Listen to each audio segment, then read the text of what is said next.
Hello, and welcome to another episode of Space Marine Legions Explained. This time, the Imperial Fists. 7th Legiones Astartes. Imperial Fists. The Imperial Fists were driven foremost by the ideals of unity. They stood alone as a pillar of stability upon which the foundations of the Imperium were built. They were ever true, unswerving from the toll demanded by war and bearing the weight of loyalty without breaking. To the Imperial Fists, no sacrifice in the line of duty was too grave, and they refused to flinch in the fulfillment of their oaths. They were the noblest exemplars of the highest ideals and aspirations of humanity, and for this reason they stood by the Emperor's side more than any other legion during the Great Crusade, as instruments of his will. And in the Imperium's time of greatest need, it would be the unyielding Imperial Fists who were its final defense. Theirs was a legion of stoic crusaders, architect war masons, and voidsmen without equal. The Imperial Fists were masterful in both attack and defense, fighting with unshakable discipline and with methodical application of force. As the Imperium expanded ever outwards, they were to be found always at the leading edge, embodying the Great Crusade spirit and constructing mighty fortresses at the site of their victories to act as much as garrisons as beacons of unification. Primogenitor, Rogel Dawn. Cognomen, Prior. None. Informally, the Stone Men, the Iceborn, Sentinels of the Void, the Defenders of Terror, his protectors. Observe strategic tendencies, shipborne assaults and boarding actions, defensive and fortification operations in extremis, stronghold assaults, the conquest and forced compliance of void-faring civilizations. Noteworthy domains, Terra, Inuit, and the solar domains. Allegiance, Fidelitas Totalis. Zealous Crusades. The 7th Legion was created to secure and consolidate the realm of mankind, beginning with the newly conquered territories of the Unification era. It drew recruits from every region of Terra. The Legion's gene seed implantation inflicted intense pain, and only the hardiest stock was suited to surviving such a process. Nonetheless, few initiates lived to become legionaries, and those that did were taciturn, dour, and grim of nature. At their root, the Space Marines of the 7th Legion were crusaders. In war they sought conquest with a focused hunger, favouring massed shock assault using their full array of weaponry. Multiple battalions often took to the field en masse, breaking enemies with hammer blow force. They were the very hand of the Emperor that descended and gripped worlds with unbreakable fist. A feat for which he honoured the Legion with its name, but simple victory was not enough. To conquer, one had not only to defeat one's enemies, but to hold the prize of that victory. The 7th Legion would raise bastions within days of victory, and across the galaxy, their fortresses gazed down on those who dwelt in the land around, a constant sign that the strength which had conquered them remained, rooted into the earth. These fortresses solidified conquests, and ordered domains sprang up around them, replacing what had been broken with something far stronger. After each conquest, more warriors were inducted into the Legion.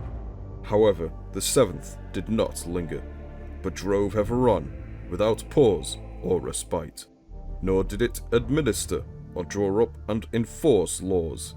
The Imperial Fists were warriors of the Imperium, not its masters, and they existed only to serve in war and die for its ideals.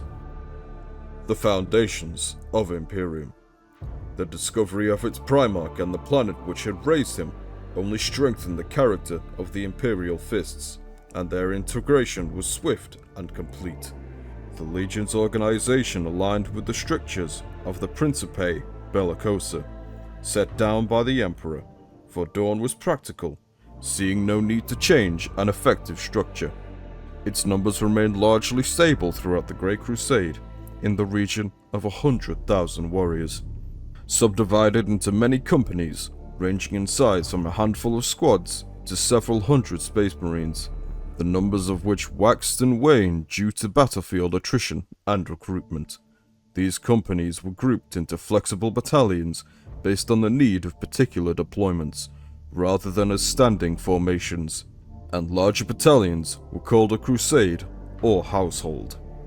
Company-level captains were functionally the most senior rank in the Imperial Fist's hierarchy, with every warrior in the Legion obedient directly to Rogel Dawn and above him to the Emperor. However, while Dawn maintained no fixed inner circle of advisors, his council was whoever stood beside him in battle. He honored many captains of skill and merit with additional authority. Commanders of appointed theaters were given temporary titles and afforded the greatest respect. These were the marshals, fleet masters, and siege masters. Lord Castellans were senior masters of defense, appointed to garrisons and hold conquered sectors of space, and Lord Seneschals were responsible for the crusading strategies of whole spheres of the galaxy. Above these stood the first captain, Sigismund, renowned as the greatest warrior of the age. Sigismund was a master of the Temple of Oaths, which bound each legionary to their purpose, and for the first company, the Templar Brethren, which numbered 1,000 warriors, each a tempered exemplar of the spirit of the Legion and the Great Crusade. Many other storied veteran subdivisions formed in the Legion over the course of the Great Crusade, such as the Phalanx Warders, specialists in the desperate confines of Zone Mortalis warfare, whose charge was the defense of the Legion's flagship, the Phalanx, and the Housecarls, an elite bodyguard cadre sworn to the singular purpose of defending Rogel Dawn himself. Favored by Terra and the Manufactoria of Sol, the Imperial Fists were blessed with the cutting edge of Imperial wargear and technologies, and were often the Legion chosen for testing advanced weaponry, such as the assault cannon. They were amongst the strongest proponents of the development of tactical dreadnought armor, and fielded a significant number of squads equipped in all variants of Terminator armor. Furthermore, they fielded a larger complement of heavy tanks and more dreadnoughts than many of their brother legions, the hardiness of their legion stock contributing to the high survival and internment rate. The last great facet of the Legion was the strength of its fleet. This comprised over 1,500 capital warships under direct command, and many more bonded by oath and fealty. This naval might was the greatest of any of the Legiones Astartes, and was further enhanced by the fact that many of the ships were the largest in the Imperium. Of these, the greatest was the Phalanx, a pre-imperial relic of vast size and unimaginable power that dwarfed entire attack fleets by comparison. The Phalanx was, perhaps, the largest mobile battle station in the Imperium, more battle station than ship, and served as the Imperial Fist's principal base of operations in the Great Crusade. The Imperial Fists also built many space forts, and were the preeminent masters of high-intensity ship-to-ship warfare in the Cold Void, seeing a space battle as a natural extension of a siege, divorced from gravity and in 3 dimensions. At the very end of the Great Crusade, Dawn and his Legion returned to Terra to guard and fortify the seat of Imperial power. Across the northern segmentum solar, Dawn erected and coordinated the Gauntlet of Stone, a line of defense which would hold the traitor onslaught for a decade across the vital void channel of Paramar, Beta Garmin, and Lauren Alpha. The Legion would fight bitter and desperate defenses and was instrumental to the loyalist effort at the Imperial core. When Horus brought his hordes to Terra, Rogel Dawn commanded the Imperial's defiance, and without the sacrifice of the Imperial Fists, all might have been lost. The Primarch, Rogel Dawn. Inwit is a world of death and merciless cold. Home to warring nomadic ice clans, Inwit's denizens are not unsophisticated. Rather, their world is consciously preserved to teach its denizens strength.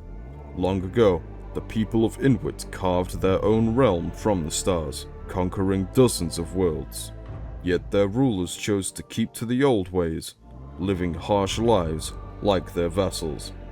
It was there that Rogel Dawn ruled, his qualities married perfectly with those of hard, cold Inwit, and he pushed its empire further, ordering its armies and fashioning spacecraft the like of which had not been seen before. When the Emperor was reunited with Rogel Dawn, he regained not only a lost son, but the strength of a star-spanning society already forged into a tool of war. Rogel Dawn was possessed of a single-minded energy, tempered by a reserved and stoic nature. During rare shows of emotion, he was capable of shaking the ground. His cold rage is said to have held battlements as much as the arms of those standing upon them. Dawn was also an idealist. To him, the reasons he fought were as important as the outcomes of his efforts, and he believed utterly in the dream of the Imperium.